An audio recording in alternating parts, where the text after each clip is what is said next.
Hello and welcome to the Soul Leader podcast series with me, Nadine, broadcaster and journalist, and I'm joined by Rasheed, coach, speaker, author, and founder of Soul Leader, and he's wearing the t-shirt to prove it. In each episode, we lift the lid on an important or often challenging issue in leadership life. And this episode, we're devoting it to work-life balance. Easy to say, but it can be very difficult to achieve, can't it? So I'll be asking Rasheed to share his thoughts and insights on the challenges surrounding work-life balance and how you can overcome those challenges, but always through the lens of being authentic, heart-centered, and compassionate. It's all about leadership from the heart. So hello, Rasheed. Let's start by framing the discussion, shall we? How are we? I'm very well, and as you say, for our viewers, as opposed to our listeners, I am in the Soul Leader t-shirt. I am in the blazer, so in the spirit of work-life balance, at some point I might just have the t-shirt, so it's like that Friday evening feeling. But it's interesting, just to tell our listeners and our viewers, as you pointed out to me earlier when we were just having a little bit of chat. For me, I've taken that work-life balance to heart this morning. It's I think it's is it Monday? I think it's a Monday. Anyway, I started off today having a catch-up breakfast with a friend, and then I started my week. So it's really important for us to know that it's okay to have a work-life balance. I think my opening thing that I want to say, it's interesting with work-life balance. It's interesting, particularly in the UK, especially. I know we've got listeners probably from all over all over the world, but in the UK, it's an interesting work-life balance, and as opposed to life-work balance. And I think that you have it often, that challenge that we often put the word work first. Yeah. Well, I must say, I think you're better at the balance than I am. I've struggled with this, and particularly over the last couple of months, where you've got about 40% of my income generation comes in those 2 months. So I must say I have been working more than your average hours, but on the basis that hopefully I'll make up that time, because obviously each week varies, I'm sure, for many people. Some have, set hours. But let's start by framing it properly and making it clear. What exactly does a work-life balance mean? And for balance, what does a life-work balance mean? It's such a good question. I think that it's really important for us to remember that work is just it's one dimension of our lives. It's very important, of course, because that tends to be where the income comes from for those of us who are in an organization, or for actually some of the listeners here, it might be that they're a leader in their own growing business, for example, and so on. But it is interesting, isn't it? Because we might spend, let's say, 5/7 of our working life span at work.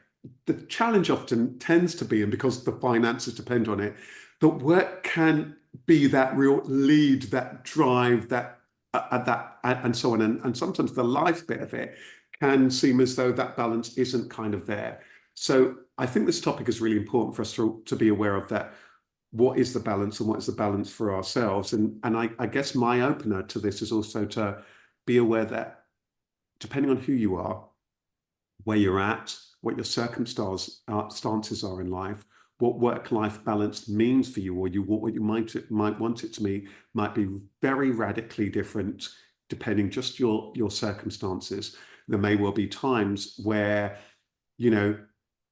for somebody, let's say, is newly a parent or something, or they're at a certain key stage in their parenting journey, that life balance element might become extremely important and might need to become very much in focus.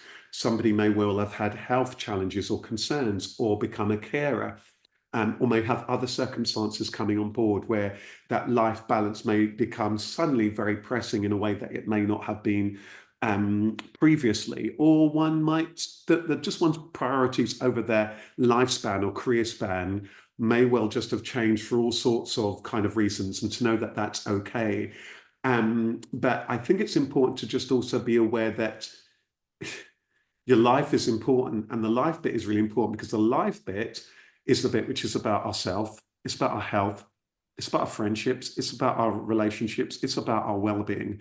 And that bit we need to take care of, and we need to take care of that day in and day out, and week in and week out, that we've got the energy that we need in order to be able to do the things that we're doing. And the thing that you said I thought was very powerful and will resonate with so many people, Nadine, that depending on the nature of our work, I know many people who work in industries. I've got a client of mine who works in a very busy top end retail store.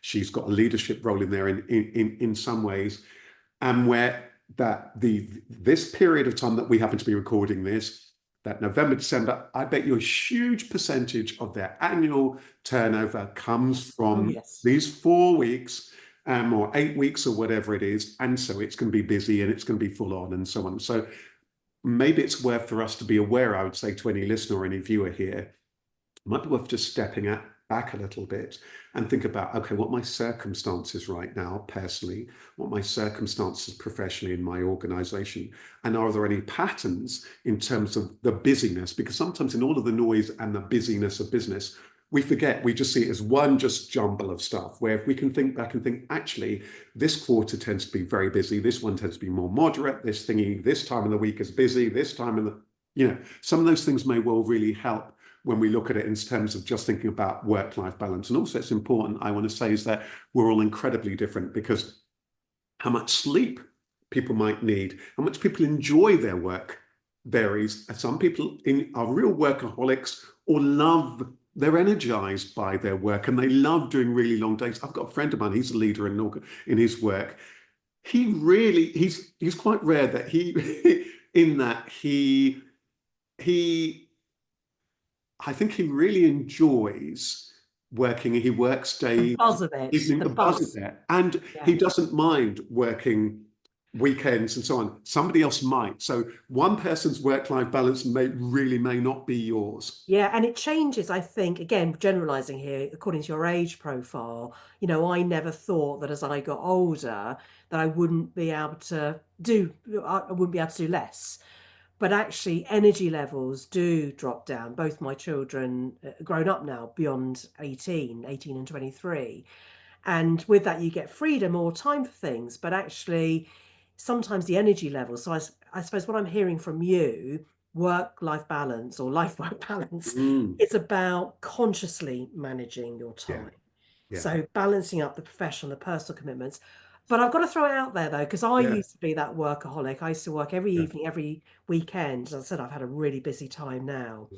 And there was for years I did that. I probably had a week off work a year, Mm, mm, um, because I was away a lot as well. So I didn't feel the need to go on mm, holiday. I used to tell my children the Isle of Wight was abroad just because I was away traveling so much. But one day I thought I'd had some sort of stroke mm, and that I was slurring my words. And I remember turning up at the doctor saying, I think I've had a stroke. Well, why do you say that? Well, can't you hear? I'm slurring my words, which I thought I was as I was speaking mm, to the doctor. And then he started unpacking, what did I do for a living? How many hours do I work? Did I have a mm, lunch break? And when we got all the answers to that, no, I don't have any breaks at all. He mm, referred back to when he was a junior doctor and had to work extraordinary hours. I mean, I think they mm, still work very long hours, but they used to be a lot worse a few decades ago, which fortunately is changing, but work a huge amount of hours. And he said one day his hands just froze and mm, he just couldn't feel any mm, mm, feelings in them at all. And he said that's because his hands were important tools of his trade. And he said, but they actually hadn't frozen. It's because he'd worked too hard. And he said it was my mouth is the tool of my trade, talking and chatting, being a mm, journalist and a broadcaster. He said mm, at some point, if you don't put those breaks in, just even if it's a 30-minute break during the day, you won't mm, be able to do your job anymore. So even me as a hardened workaholic as I was, I've mm. softened that stance because Yeah, actually your health does suffer. yeah. And maybe not everybody's, but I think it's a caution because I know so many entrepreneurs, including Mm, myself, when people go, oh, work-life balance, I go, oh yeah, that'd be a nice thing. Tell me about it. It's all about the work and not about the life because work was our life if you have that passion. So mm, that's really interesting. And I suppose the definition as well has changed now, particularly over the last few years. It's more about the capacity to bend work around our own individualized list of priorities. So workers themselves are defining what constitutes balance rather than companies, which makes it very difficult then for leaders, for people that you're dealing with day in, day out, Rasheed, to know how to deal with this one. One size has never fit it all, but it certainly doesn't now, does it? Really, really important points there. I think there are so many powerful themes there for us for this conversation. I think you are right. I think that there's been lots of things have changed. Perhaps one is that there is just far more of a conversation around what does work mean? What does work mean for people? What do people want from work? How do people want to work? In what kind of settings do people want to work with, and so on. So there's been that conversation, and things like the COVID pandemic, for example, globally did that for many people. It forced a kind of reset. So that, together with how technology was changing, meant for many people there was that reset, and lots of people asked themselves those deep questions about who am I and what am I wanting. Interestingly, I think the journey that the soul leader goes on is to pause and ask themselves, who am I? What am I about? Where is my heart? What's the work that feels that resonates with me? Does what I'm doing for a living resonate with me? And even if it does, how can I do that in a way that's heart-centered? And that heart-centered means, for me, for the things that I care about, for what's important to me in life. So I think there's a few starters for 10 here, which is perhaps first of all asking yourself to step back and ask yourself what's really important in life overall, personally and in terms of professionally. And partly also, as you say, that may well shift at certain points in life. What's really important to you right now, and perhaps what's really important to you in the medium term and in the longer term. Does the organization that you're working with, and perhaps the industry that you're working in, does that sit with you? Is it conducive to you in terms of how it is that you might want to work? And it might well be that there's a culture in the organization or your industry that may or may not suit you. Now, you and I both shared that part of our background was in and around media. And I remember when I was in my 20s, it was full on, it was busy, the publication days was this and that, the phones were ringing non-stop, we were doing this, we were doing that, setting up. Can you imagine you ringing up saying, so I'm going out on a Monday morning? Yeah, it was full on, but it was interesting at that time. I had an interesting, it was a bizarre balance. I was working all day and going out many evenings, and that's maybe for a while okay, but it's not going to be sustainable in the long run, and it may well shift and change. So I do think there's something about what's really important to you, and it's really interesting to watch. Is there an alignment between you, what you're doing, your organization, and that context? And if you are a leader, there's going to be something that's also going to be important really here is, what is it that you are evoking? You're going to need to demonstrate what best practice looks like. So you've got a responsibility in terms of the welfare and the well-being of your team, not completely, but it's part of there. So you need to be taking on board those good habits, like taking Practice what you preach. Practice what you preach. So you've got to let people know that it's okay. So I fell into a trap of feeling that I wanted to get on well in my career. So I'd arrive early, I would leave late. I didn't take lunch breaks or take very short lunch breaks. And if I look back on not so much my early career, but toward the end of my very first career, I don't think I was that productive. I think that I was very unproductive, or very much less, highly reduced productive, from about 1 o'clock to 3 o'clock.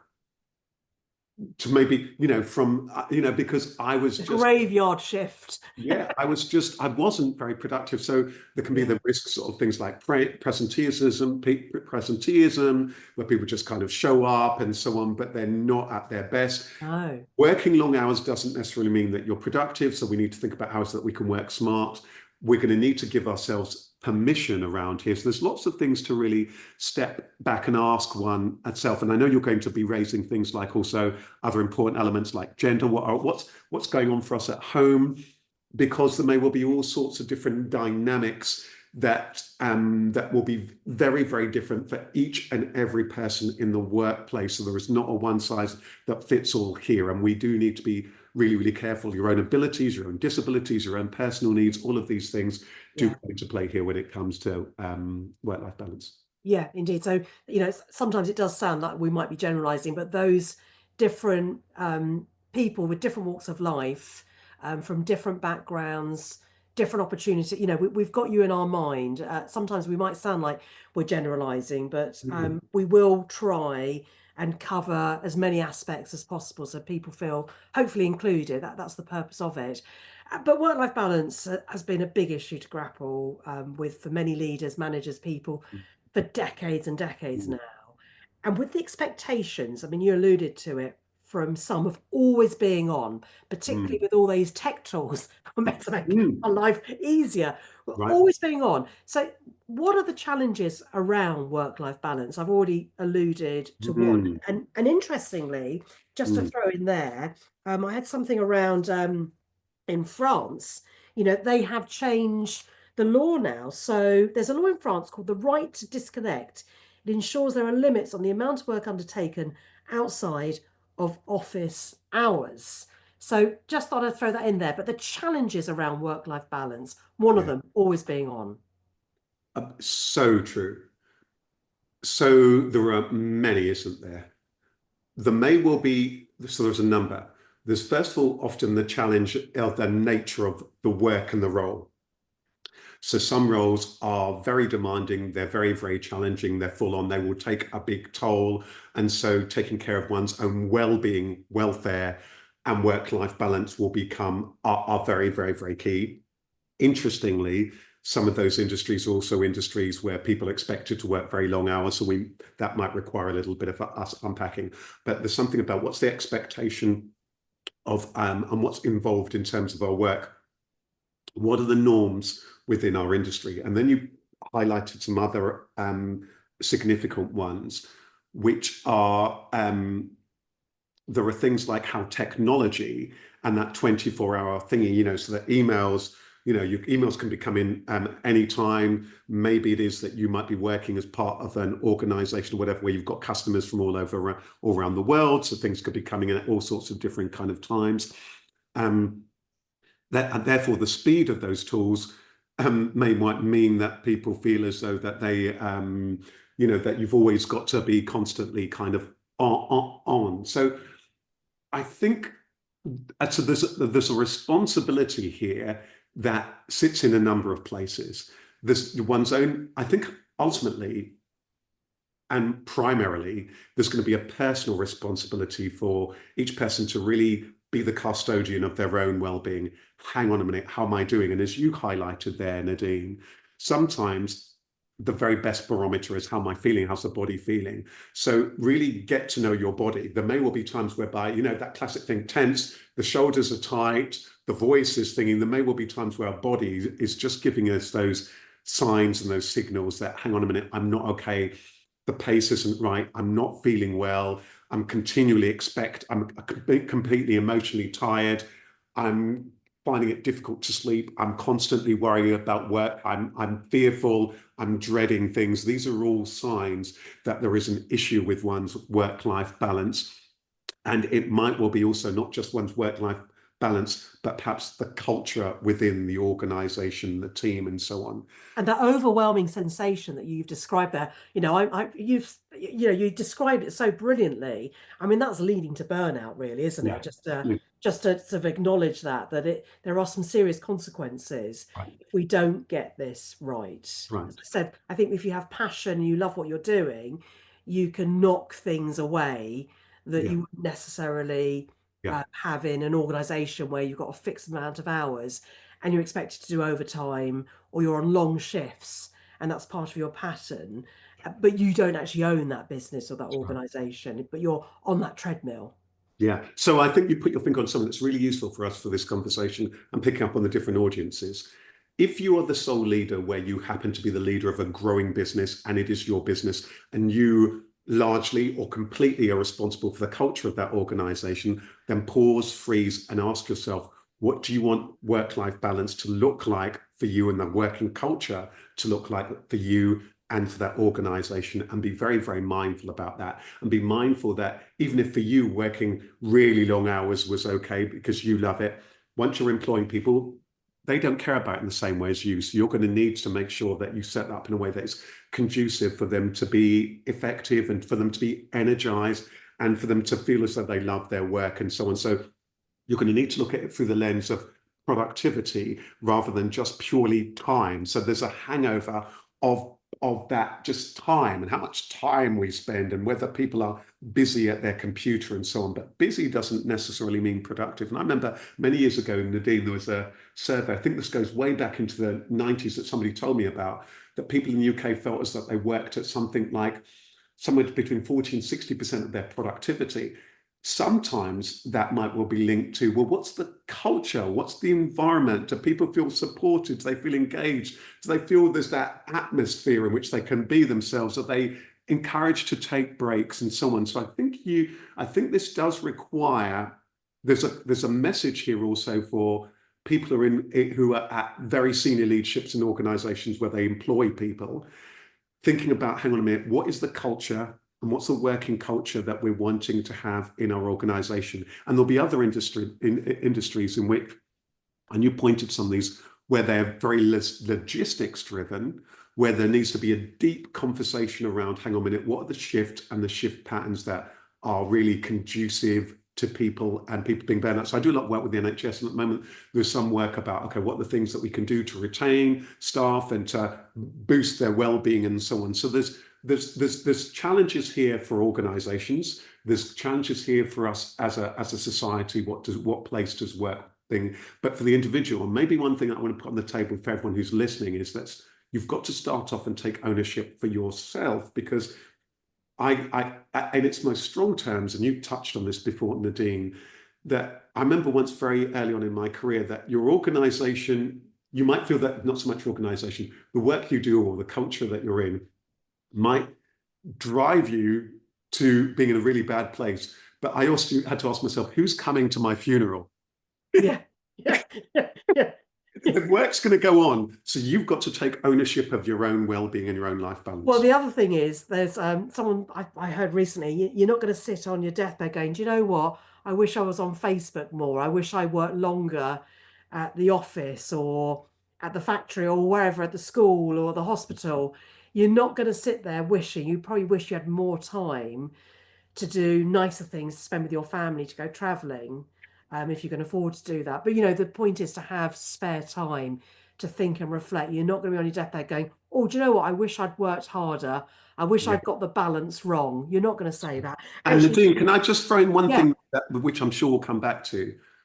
That time then when we are, let's say, with family and all the rest of that other side of it, it's not just the time we spend, what's the quality? Because the danger now, when you've talked about things like these things, I'm holding my hand for the people who are watching this, often you can be present in your home or your time off, but the quality of the relationship isn't there and you're still wired. You're still wired into all sorts of things, and the quality of the well-being, you're not de-stressing, you're not relaxing, you're not connecting with your not partner, present. your friends, You're you're not present, not are you? present. Yeah. No, indeed. Actually, there was a study conducted by UCL, so that's University College London, and more than 10,000 participants stated that white collar workers who worked 3 or more hours longer than required had a 60% high risk of heart related problems than those who didn't work overtime. You can't argue with the maths there, can you? So, but I'm going to take this Mm, discussion in a slightly different direction now. mm, mm. I'm just mindful, there's so many audiences out here, but when it comes to work-life balance, is it a nice to have or is it a must have? I sort of know the answer to that Yeah, question. I'm yeah, playing devil's advocate. yeah. But I ask that question because for some people, the circumstances, as we've discussed already, will be very different for everybody. At one end of the scale, we've talked about people who are completely wrapped up in their careers, Mm, passionate about their work to the point where work is their life. We've talked about those people. And on the other end of the scale, we've got listeners and viewers that have contacted us because they're struggling to put food on the mm, table, pay their utility bills, or keep a roof over their head. mm. So don't have the luxury to decide what a harmonious Mm. work-life balance looks like. So can everybody achieve this, or is it That a luxury in reality? that is the $64 million question, isn't it? Yeah. In the long run, that work-life balance with what we've put in with it, that well-being and that self-care is essential, because otherwise everything else will fall down. But there will be times, and that time might well be a chunk of somebody's life where that working and working hard, hopefully working hard but shrewdly, will be a necessity to be able to put food on the table, to feed the kids, and so on. I grew up in a family where a lot of that responsibility fell on my mum, and she had to work very, very shrewdly. The jobs that she did, the hours that she could work around, then being there also present as a mum, and so on. And Nadine, you know these kind of things. So there will be those times where there's a real necessity in terms of the things that are really important in your life, whereby that work and the role it plays and working really hard is key. But it's useful to know that that's being driven by what's going on in your life and the necessities in your life in terms of how you're approaching your work. That way round, if we're doing it mindfully, can be wise and shrewd for that particular time. There can be a danger, this is in really broad terms, when it goes the other way round. This is my work, this is how it's drawing me, this is how it's pushing me, and I've got to do this. And then there can be a trap in that the things that are really important to you in your life, that you're just not able to do them, you're not present, or your health has suffered. So there may well also be a link there between, you've got to have to ask yourself, first of all, am I doing something that I love? Yes or no? And if it's a no, it might be a strategic no, but it's allowing me to take care of the people that I love. If it's a no, it is I don't love it, and it's not really helping, then we're going to need to really step back and ask ourselves some very, very, very deep questions. But I think but there's a very powerful point of yours that we have to honor. We live in times, and for many people, there'll be those times where there is some degree of needs must, sometimes early in our career, to get our foot in the ladder, to just to begin to be competitive or to get some experience. We're going to have to work really hard. But then I think what I would say to people who are in that situation, make sure you're taking care of your emotional and your physical health, so you've got the energy you need to put in those hours, and you're going to need to make sure that you've got the support around you. So what you're going to need to do is you're going to need to be very canny about how you do that, and making sure you've got the fuel, that you're getting the energy you need, that you're getting sleep wherever it is that you can, and that you've got support, and that you're being kind to yourself, and so on, and that you reach out when you need help, if you really need it, and really do spot the signs of if you're really beginning to struggle. Because don't be afraid to ask, because otherwise the danger is you're just working hard because this needs must, but then something really major happens in your health, and that can be can be very difficult to recover from that. So Knock you for six, can't it? And like you said, there are times when you're going to be busy in the work, depending on the industry you're in, and slacker times. It's those slacker times yeah, to recognise, and people to have flexible working policies, or to put them in place for staff that they're employing, teams they're leading as well. Okay, gender imbalance. yeah, There's got to be, when it comes to achieving a work-life balance. I like to think the imbalance is becoming more balance. And I asked that question, and I'm tempted, and I'm going to start mm, answering it along the mm, following lines. I mean, in general terms, women often face unique hurdles in their career advancement, which can in turn impact their work-life balance, whether it's inequalities and opportunities, career growth, or the challenges, Rasheed, associated with breaking through the so-called glass ceiling. I know you've dealt with lots of people that have come through to your coaching workshops that are concerned about the barrier that they see preventing women from being promoted to top jobs in management. Or you've even got pay disparities, that gender pay gap that we frequently read or hear about through the media. We find out about it through a company's website, because obviously if a business or organisation is employing 250 or more people, then they're required to report and publish their gender pay gap data. So all of those things that I've spoken about can negatively impact women's sense of having a work-life balance, or their actual reality of not being able to realise a work-life balance. And, there's no denying that is an issue. yeah. I think you've said it so powerfully there, Nadine. There's just no denying that that's an issue. And maybe one of the sad and sobering things is that that has been an issue for far too long, for decades and decades, for generations. That real imbalance that is there, and there's no getting away from it, isn't it? And the stats will be there in many, many industries.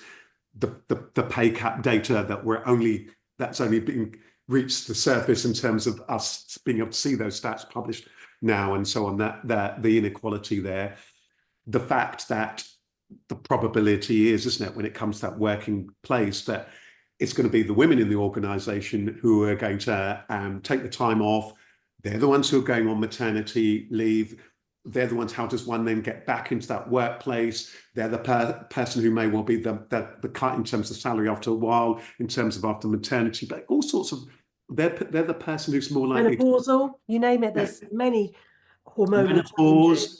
Yeah, They may well be more likely to be carers and so on. So there may well be all sorts of demands, and so there aren't just the working demands that are also there, but then the things that put that pressure on the work-life balance yeah, that can be there as well. And then when we add that to the narrative around that, we can understand how then that can be very personalized. Oh, I'm not doing well enough. So that can be that feeling, I'm not doing well enough at home, I'm not doing well enough in the workplace, when that simply isn't true. If anything, wow, you're doing incredibly well in both.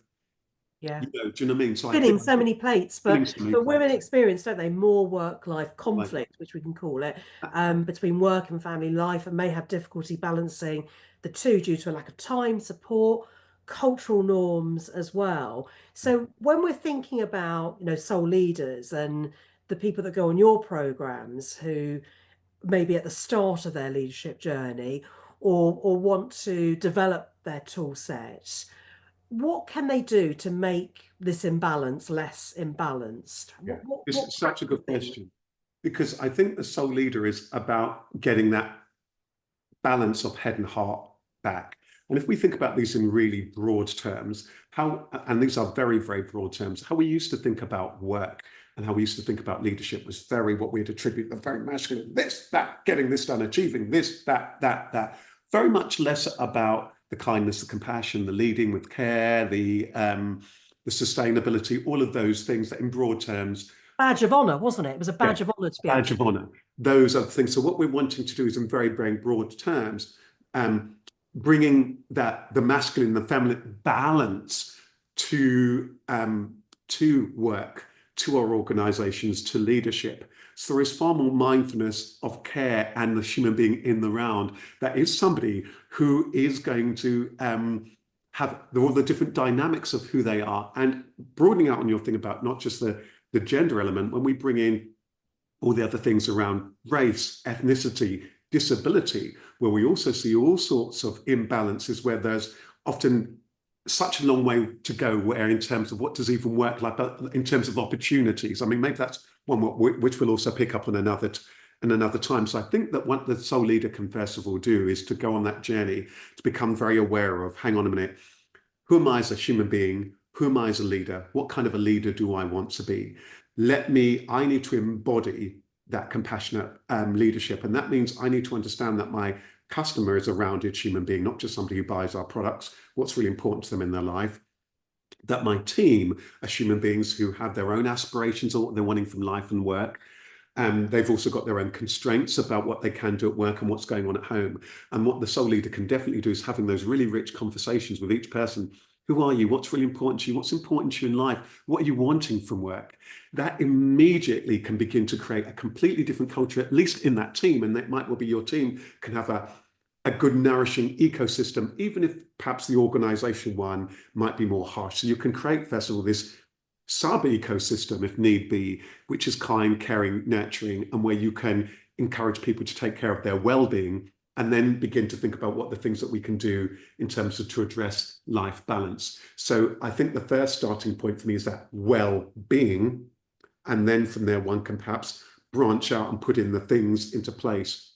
I would also say really take a look at your one of the very first things that I do when I'm coaching many people is to get them to put in, and people are many often surprised about it, and I talk about the Soul Leader course, putting in the you time, the downtime into the diary first, otherwise it will never happen. And if you've got an incredibly busy work, even if you can see, okay, I've got my diary here and I know I'm off for March for 2 weeks or at December thing, that in itself can help you breathe out and have a definite start and end time. So I'm diving into some of the tips here because it can be so imperative that without some of those really hard and fast things, you're going to need to sometimes have what is the start time and what's the end time? Because the danger can be, yes, it might be systemic, it might be organizational, but it might be also the things that you oneself, the additional pressure that one puts on oneself. So you're going to need to ask yourself, hang on a minute here.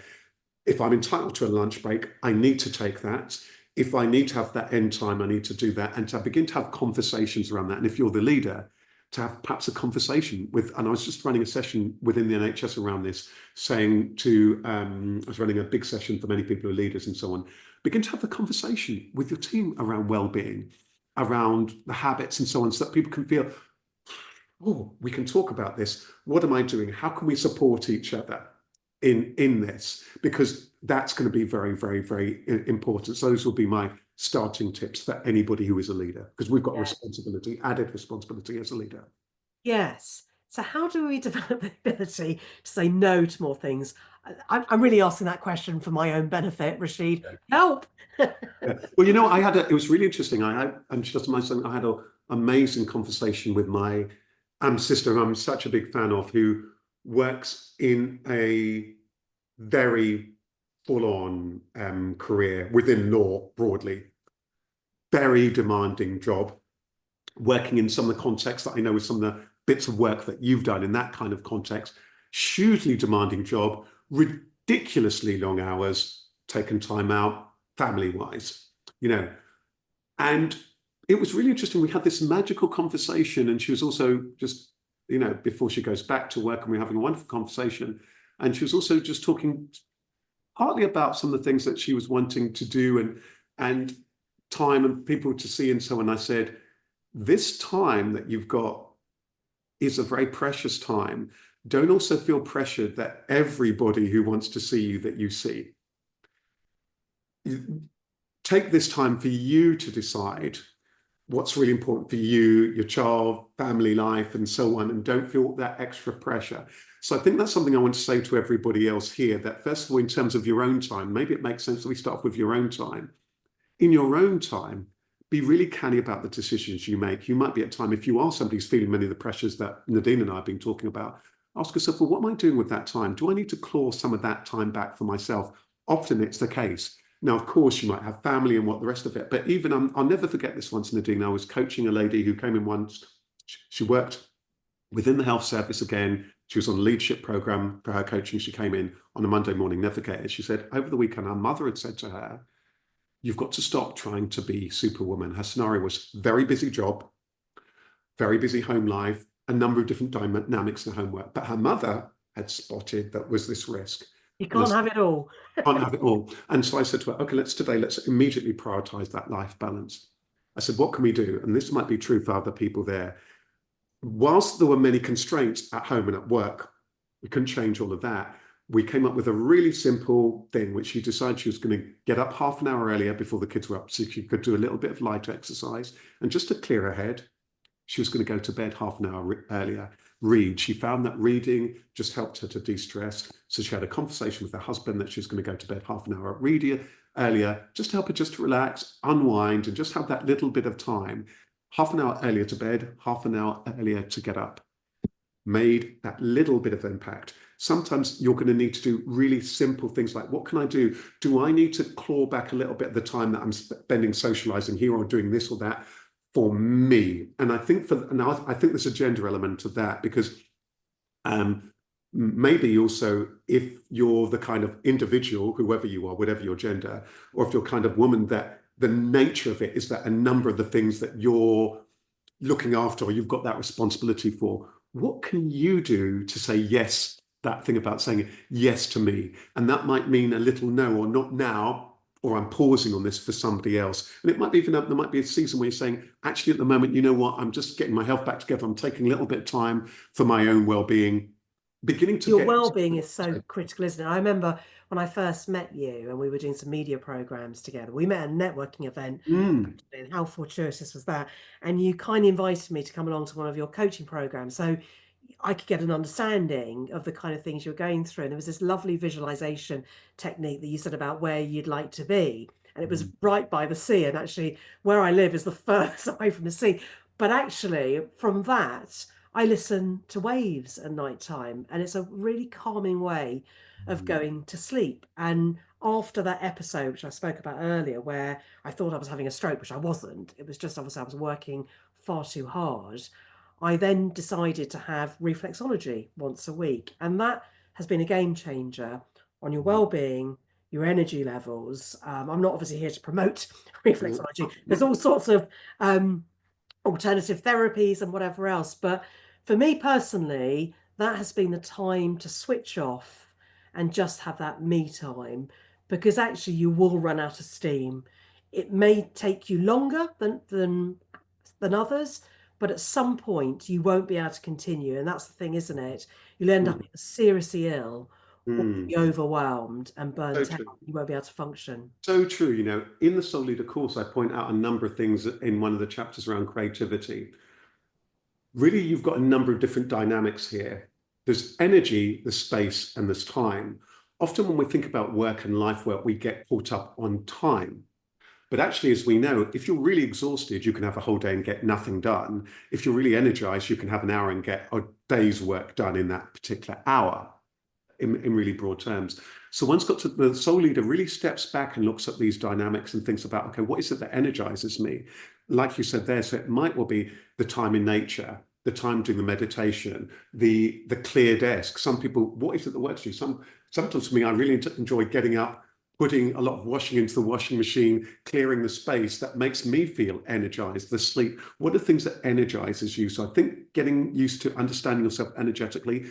I talk a lot about this in the course, things like understanding your own rhythm, the times of the day, the places, the environments that are conducive to you. You may not always be able to change this in your work, but becoming aware of your own rhythm, because everything in life has a cycle. Everything in life has its rhythm. To get used to your own rhythm. Is there a rhythm in terms of the work or in terms of the industry, the expectations, that you're able to begin to work to your own rhythm and life's the rhythm? Also, because also it might be even seasonally what you're wanting or how you feel about these things. So sometimes you need to really step back and really breathe and kind of regroup and come about that afresh. And then it might be, okay, nothing's changed today about your work, but your attitude around it has, and then you can begin to tackle the logistics around your work. And if there's a work-life balance thing that needs to be tackled there. Yeah, and I read this lovely article. I hope I can pronounce her name correctly. Iona Lupa, who's the associate professor of one of the management and accounting schools in Paris. And she says the happiest professionals she speaks to manage to compartmentalize, to disconnect, to switch off without guilt from Mm, work. And actually, you've talked about that creativity. It's mm, the stuff that you do outside of work that can give you that creativity if you've got the funds to do it, or even those simple pleasures, just going for a walk that doesn't cost you anything. Hopefully you can get near to nature, and those kind of things can be so energizing then for your work. So actually the two are in many ways intertwined, which I think we fail to see. There was something else as well that caught my eye. It's not a I mean, it's a relatively recent survey, i.e., in the last couple of years, but it was particularly after the pandemic. A study by Aviva, so the insurance people, has said that since the pandemic, people have become more focused on work-life balance than salary. They were more attracted to their current role for the work-life balance than they were when it came to being paid. But obviously, the cost of living crisis has obviously changed that slightly. But and now that more and more people are working from home, bizarrely, it's become more difficult to separate home from your working mm, life. So mm. go figure that. What That's really important. I think that's a really important theme too, all of those themes. When are you, even if you, it takes us back to one of the things that we talked about, what does actual work-life balance mean to you, especially if, let's say, you may well work from home or what have you, or for also, what does it look like for you? Going back to the visualization you talked about coming onto my workshop, what does that balance ideally look like for you? What does it mean? What energizes you? What do you find? Who and what energize you? You might need some very, very simple things to help manage that. Let's say if you do work, for example, at home, having that cutoff point might be where you work when you're working, and then that cutoff point. I know some people just shut the computer down or whatever, or they go from one room to another. I know some people that even break up the day by just going for a quick walk or a stroll, or taking themselves round the block, or whatever it might well be. You might want need to put some really simple things in place, having simple alarms and so on, things like that. That might be that nudge to you about taking care of your own well-being. I mean, one of the tips that I have for people, I know we'll pick up on some additional tips toward the end, but I think that how I like to go about it is that I like to start my day with something that is nourishing for mind, body, and spirit before I do anything else. So for me, taking a little bit of time to do a little bit of exercise, just doing a little bit of a meditation, which is also about gratitude, and so on. Those things, I feel as I'm nourished for me, so I've got the energy that I need. Because otherwise, I think what can happen is that you might be really resentful about how busy you are at work. You might be completely different to me. You might be an evening person or what have you. But I think taking that time out, because sometimes I have a saying that your career journey is your business. Other people can support it. You must drive it. So the soul leader also needs to recognize, if you're not careful, the demands of your work will overtake everything.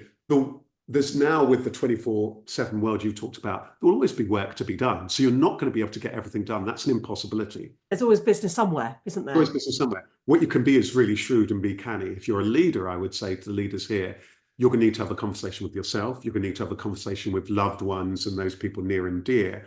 And you're going to need to have a conversation with your team and so on around those things. I'd love to see a conversation in more and more workplaces is, what does that good work-life balance look like? What does good productivity look like? Because there's still that hangover that productivity means people work really long hours. And having those really rich conversations. How can we genuinely get the best out of people? And again, Nadine, it takes us back to this thing about from the heart, where people are happy, where they're valued. Interestingly, people will put more time and energy in, but often without the stress and without the strains and without having to be coerced to do it. That they'll say, "Oh, no, I'm happy to just finish this off," or what have you. Or, do you know what I mean? You can Yeah, have.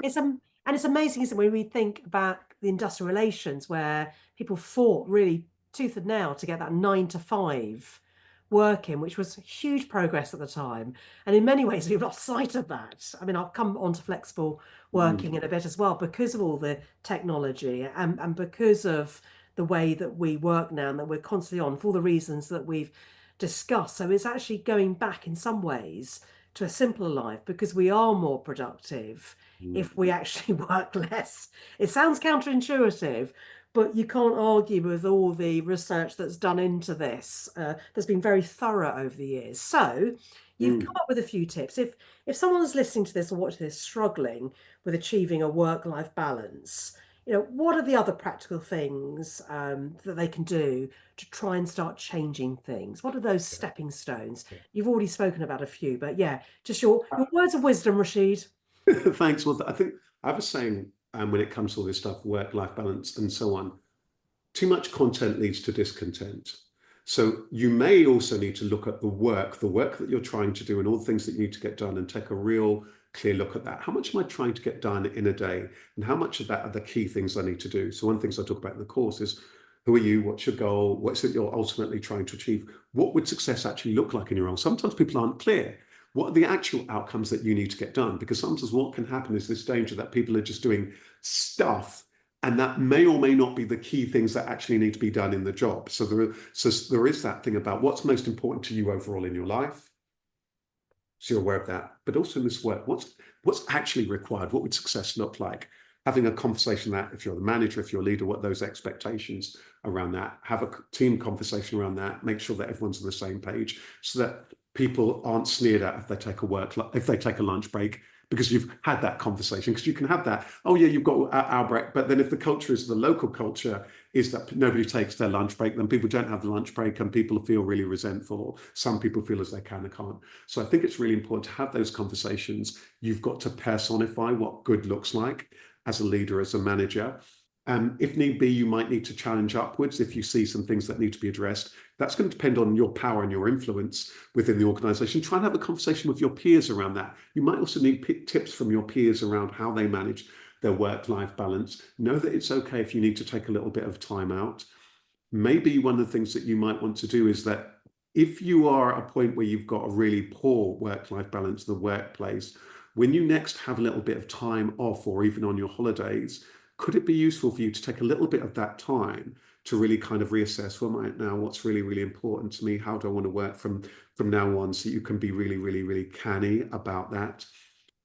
Really think about what it is that you're doing during the time off. How restful and relaxing is that? Now, sometimes, of course, if, for example, you've got a very young baby, you're just going to be, it's going to be responsive. You're not going to be able to do, but you might be another time of life where you can be more canny. Who is it you're spending time with? You might be have a fair amount of time off, but the people you're spending time with personally are toxic, taxing, traumatizing, and so on. You're going to need to A kind good use of the teas there, of, Rasheed. you know, this is us in media. Uh, so you're going to need to be really canny around that. In the course I talk about these three things. What's the you time? Who's your net? That the inner circle, the people who are there for support. The support's going to be really important, and then developing that rich network of people who you can have conversations with. Have conversations around this. Don't be afraid. There may well be times where you just genuinely also need a little bit of support. Maybe that might be a professional, it might be a colleague. You've got to spot what is going on for you, and don't be afraid to just pause for a moment and breathe. Listen to your body rather than everybody. If things are very serious, and as you said earlier, Nadine, if it's near burnout, then you need to pause and you need to make sure that your well-being is a priority. I remember I had a couple of occasions, and I'm not immune for it. I work hard and I enjoy my work and so on. But I remember that were two times that were really quite noticeable for me. One was during the pandemic where I was very busy and I was also holding a lot of space for others, where I was becoming to hang on a minute, I've got to be careful here, otherwise I'm just not going to have the energy to support these people. And then there's a point where I had quite a serious health scenario with my vision, and it meant I had to, all of a sudden I had to stop because I had key appointments and I had to stop and cancel things, even things that I wanted to do. So Remember. sometimes urgency and really difficult situation will force you to reassess things. And that's not a bad thing if you can take the lesson from those things of asking yourself, hang on, what's really important to me? So yes, I think that for me, part of my summary would be there will be seasons in which it is necessary for you to put in the work and put in that time in order. It's a bit like the autumn. I always think about seasonally. Autumn, traditionally, if you think about it for the animal kingdom, it has to be very productive for people to put all the things away so that one's going to see oneself through a difficult winter. There will be those times in your life and your career, you're working really hard. But there'll be other times where you're going to need to work far more smart, or where you and your well-being is more key. What we want to try and do over a time is to make sure that I was saying your well-being should be your first act, not an afterthought. Yes. Well, you'll be pleased to know, actually, I've got I've got a pet. I haven't had many pets, actually. My daughter has brought Mr. Bear as a hamster, and actually, I now have downtime playing with Mr. Hamster, and I'm talking to it as if it's a young baby now.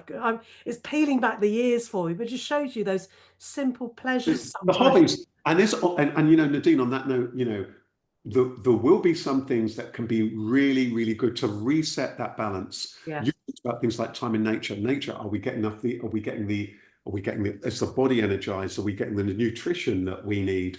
Are we spending time in nature, meditation, silent time, quiet time, times where all the devices will be off, times of being really productive, of maybe shutting down all of the other windows, that one might have opening the real windows, shutting down the computer windows, taking breaks from the thingy devices. These things can be really tricky.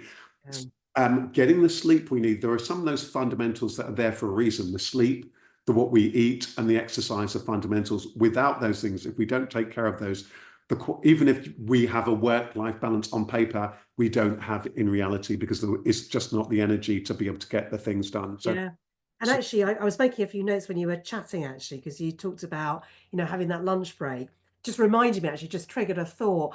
I remember, I won't name the big pharmaceutical company that I was working with, but interestingly, they decided to close down their canteen because I think the tax rates has changed and they no longer thought it was viable financially.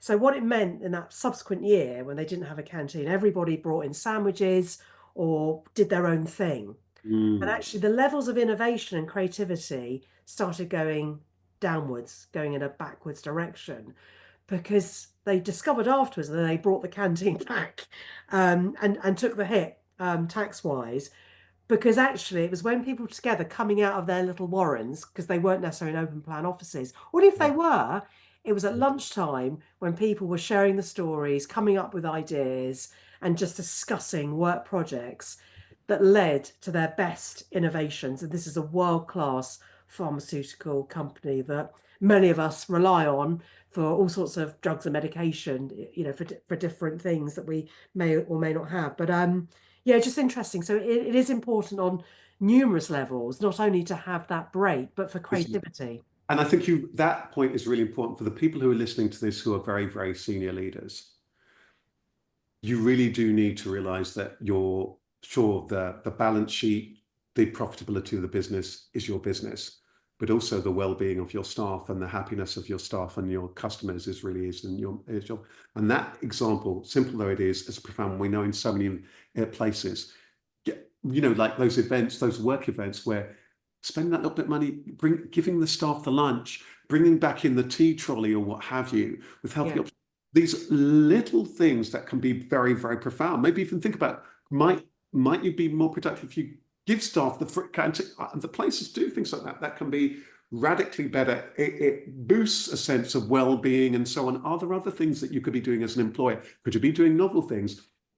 Could be things that you could be doing in terms of working hours, creche, all of these things. Have conversation. This is the role where also staff networks. I happen to be the on the steering group for the National Day for Staff Networks. This is where things like staff networks of all the types of groups we talked about, women's networks, LGBT networks, carers networks, can be very powerful. So also I'd say if you're going through difficult times in the organization, some of these networks can be powerful places to gain that kind of support. But also for organizations, you can learn a lot from these networks in terms of understanding your staff and how you can yeah. work better for everybody. Because I know I've read in the news recently, and I can't remember the hospital trust, but there's pressure on closing down a workplace creche where you've got people working long, unreasonable hours, doing those shift patterns at 12 hours that many medical staff have to do because that's the way the shifts are, and having a workplace creche. And this is just an observation I would spread in other industries as well, making it easy for people to be able to take their children, drop them off, be able to visit them during lunchtime, do their job. You're going to have people leaving industries as a result of not allowing that flexibility, or put in places like workplace creches. I remember when I went to Birmingham Poly, and I was elected academic and welfare officer. Mm. And one of the things my predecessor did, who was the academic and welfare officer the year before me, and I did, was that we campaigned successfully for a full-time creche, because we looked at the policy of Birmingham Poly, which was a great university, very practical, very vocational, had a great Mm. time there. But it was sort of saying that, access for all. And we picked up on the saying, but there isn't, because there's working parents that can't do part-time degrees or full-time degrees because you're not offering them the support. And do you know what? They listened, thought about it, and within a year, there was a workplace creche on site. Right. And Nadine, How that's powerful so was cool. that?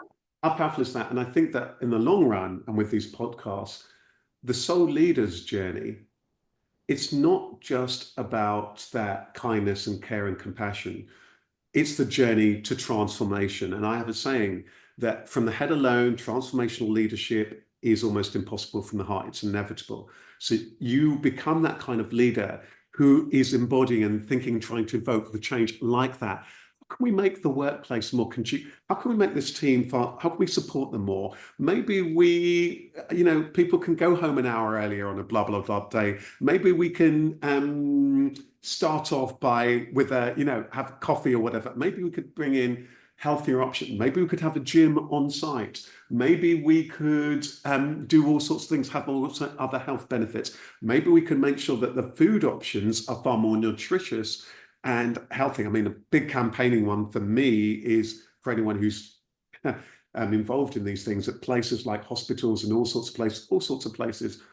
What's the quality of their have healthy foods and nutritious things so that people feel more energized, that they have more energy. So there's a journey here for Yeah. soul leaders. And that's where the events that I chair a lot, I've noticed a real change in the hospitality of making sure that well-being and nutrition are at the heart of many of the events that I chair.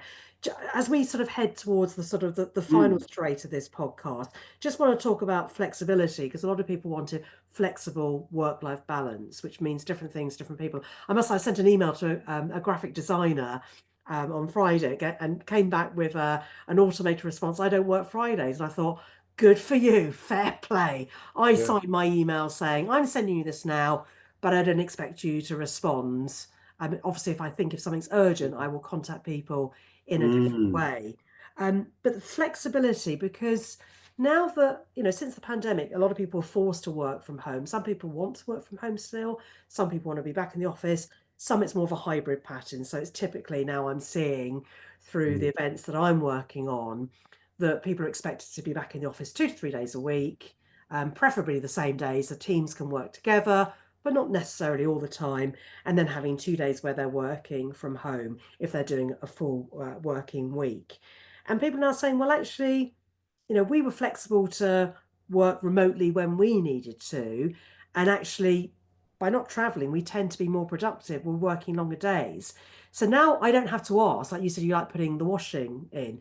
Well, if you want to do that during your working day, you can do that without getting permission from your leader or whoever. mm, mm. So where does flexibility fit into all of this? And do you think the tide is turning against flexibility now that we've seen quite a few leaders and businesses of high profile business saying, do you know what, you've had your fun, it's time to come back in now, which is missing the point. I don't really mean that, as I'm saying. Yeah, I think this is a really good point.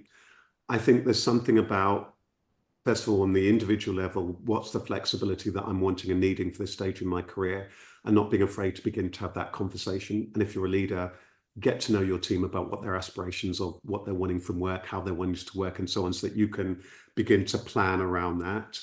I think that there's something also around equity here. Also, we've talked about, and you point to many of the industries where people might, well, do the kind of work where you can work from home, or where some people can. Does one need to look at how can we make that equitable for people who may be within your same organization, who might be out in the field, who may not be able to work from home, and so on. So I think there needs to be a conversation there around that, and thinking about what does that look like? What do our customers expect from us? But I think it does require, I think it's going to be one that is going to require real care and consideration around what's really required for us, for our customers. How can we bring people together? But I think you put your finger on such a good point. An organization can't just say, oh, yeah, now we're going to be really flexible and people can work from home, and now we're just expecting everybody in the office. There needs to be real consideration around that. Maybe, and it might depend on the industry and the kind of work and so on.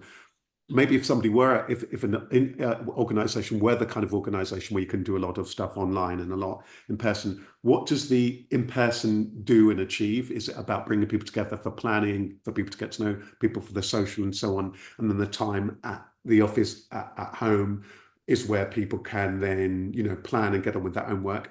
But you're going to need to, as a leader, get to know what makes different people tick, because maybe some people perform better at home or in the office. So one size may not fit at all. Somebody might need that flexibility where they're mainly at home because of the nature of the childcare and other things. Somebody else might feel that to get into the office works better for them. They may even have a kid, but that, Well, every career development as well, it's onboarding, isn't it? It's that I think it's those that are under 30, and I'm generalizing here, when we think back to when, we were younger, how great it was to learn from people cross generations, and you're losing that. So I do get that from that point of view. There are quite a few smug people.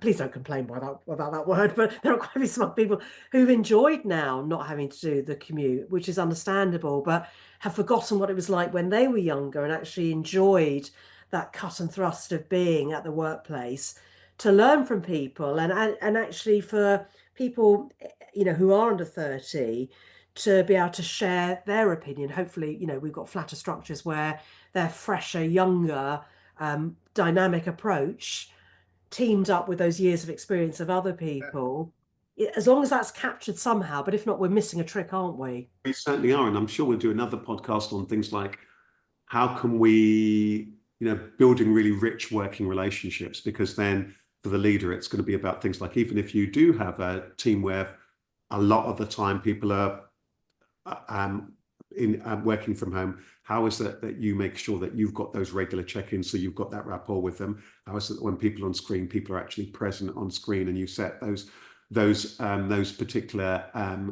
things up? And I'd say for the person who's listening here as an individual, are you, with that, going back to your thing about flexibility, are you at a point where, I meet many people like this, where you're needing to, it might well because you're wanting to start a family, or because you're wanting to thinking about how you're going to go back into work after maternity, or because you're at a certain point where you're just wanting different things from your life, different age or different stage. Have that conversation with yourself. Be honest. Begin to have that conversation with your boss if you feel comfortable with, or have a conversation with other trusted peers. Don't be afraid to ask for that flexibility, because I know that some people, and there might be a differentiation between some people culturally or personally, and personality style feel more comfortable about that conversation about working flexibly. Have that conversation, try and create that conversation, or if you're the manager, create the conditions where people feel comfortable to have that conversation with you about how does that person need to work, what their circumstances at home, so that if you are the leader, you're able to have that dance and help people think about, because it might be a time where somebody's hours might, by changing or compressing their hours, or allowing them to work from home every other Friday, or whatever it might well be, will allow a little bit more of that flexibility. Or maybe it might also be, in some cases, Nadine, that somebody's role completely might even change. Are they even in the right role? Might there be a new role for them that is allowing them more, that's nourishing them in all sorts of other ways? Because that thing about work-life balance teeters on so many other issues as well. The work that I want to do, where I want to work, am I in the right team? Is the culture in the team one which is really conducive to me? And it also makes us ask us, if we're a leader, are we creating the conditions in which somebody feels valid, that we're making it a place that people would want to work, where people feel supported rather than stressed out, and so on. So there's a lot to think about as people listen to this, and know that if you are a leader, that comes hand in hand with a Yeah. great deal of responsibility. Yeah, I've just popped up your website because obviously I got the t-shirt on. I know the book is underway. That's it, lovely. If you're watching this, you can see the lovely t-shirt. If not, you just have to believe me that he is actually wearing it. And, obviously there's the course as well, which you've mentioned a few times. And I've had a good look around it. I haven't finished it all, but there's all sorts of tools, Mm, templates. You can work at your own pace. There's lifetime access. So that obviously is a commitment by people financially, and also with the time as well. But there's loads of really good free resources, aren't there, as well, Rasheed? So yeah, just in case people aren't yeah, familiar with the Soul Leader yeah. offering, what have you got? Yeah, so let's start with the course. If you are on that journey, you're starting out, or you're stepping up, or you're struggling, or you're thinking about all the kind of things we talked about in these podcast series, you might find the course really helps you. The idea of it's a really low cost course that you can just do in your own time, in your own pace, online. The next best thing to having Rasheed at your side, it's like a coach yourself course. So I take you through the 8 chapters, the 8 steps. So it's about you going on your own leadership course. The beauty of it is that each chapter lasts for about 40 minutes or so. You pause it, you keep coming back to it. Some of the things may be very relevant for where you are. Some of them might be useful about 6 months down the line. Keep coming back to it. Some people like to watch it in one go. Some people like to go for it bit by bit, work on a module, come back to it, and so on. It's there. The aim of it is to support you throughout that leadership journey. And as you say, lots of tools and templates. But there's other things too. There's a series of in the inspiration section of bite-sized little 1-minute tips on all sorts of things, from life balance to all sorts of other things around leadership, motivation, and so on. Helpful hints, if you like. And then one of the other things that I don't talk about much there, but there's a whole series of inspiring interviews of people who I've met who are all in their own way, Nadine, are heart-centered leaders, and they share their stories. Because sometimes for us as leaders, leadership can be lonely, and hearing those stories from people who have been compassionate, but often they've been really courageous, and hearing their stories of how they've built their careers is really inspiring. So they're either leaders, some of them are CEOs, some of them are coaches and consultants, some of them are people who've led in all sorts of different spheres. where one can get inspiration from there. So there's lots there on soul-leader.biz. Check it out. And Sounds like podcast, brilliant of resources. course, and this incredible podcast series with the wonderful Nadine Dereza, where people could, and I'd say to people, check out the whole series, and over time there'll be, all sorts of topics. And like you said last time, Nadine, we'll say to people, if there's topics that people are wanting to cover, drop us a line, get in touch, let us know, and we'll try and cover as many of those as we can. Yeah, indeed. Well, thanks, Rasheed. I think it's really important that we've shed light on work-life balance, which I hope will help improve the work-life balance of people listening and watching to this, and all their colleagues as well. Certainly, we've brought a lot of awareness to the topic, and again, it's one of those things that we could spend hours and hours on, but I'm just conscious that we've got to be considerate of other people's work-life balance, and they may have other things to do, or maybe they're out walking and listening to this. And it's so funny, and just to impress you, Nadine, right now, my next thing is I've got to go and do a family visit. After this, I'm going to practice what I preach, going to shut things down, and then just do a quick drop-off visit. So maybe my last thing for people who are listening to this, who and what are the things that you need to spend more and less time on right now for this chapter might be one of the things. So maybe having digested this podcast, who is it that needs time? Is it the fact that you really need to lay down? Is it a chance that you need to book in that holiday? What's the thing? Don't just take this passively, this podcast. What are the tiny tweaks that you could do? Maybe it's booking that class. Maybe it's restarting that hobby that you used to really enjoy. Maybe it's giving somebody a call to say, how are you doing? Who you know has been struggling. That would be my encouragement for people who've been listening to this podcast or watching it. And in the spirit of that, I think I'm going to go and help my daughter clean out the hamster cage. Have I told you I got a new hamster? You've told me well. I know, I told you. I've gone soppy over a hamster. And actually, I did spend last week listening to Ben McIntyre, who's written a brilliant book called The Siege, which I won't go into. He's works for the Times, and I was watching it online. I didn't go there in person. It's a fantastic book. But actually, there's a hamster that features in his book. And that, to me, was the most attractive part of the book. I've lost the plot, Rasheed. It's all good. It means that my work-life balance. That's this work-life balance in action. And that's just it in action. Well, it's been such a pleasure. Thank you again, Nadine, and thanks to everyone who's watched and listened. Yeah, thank you. See you again soon. Take care, everybody. Bye-bye. See you. Bye.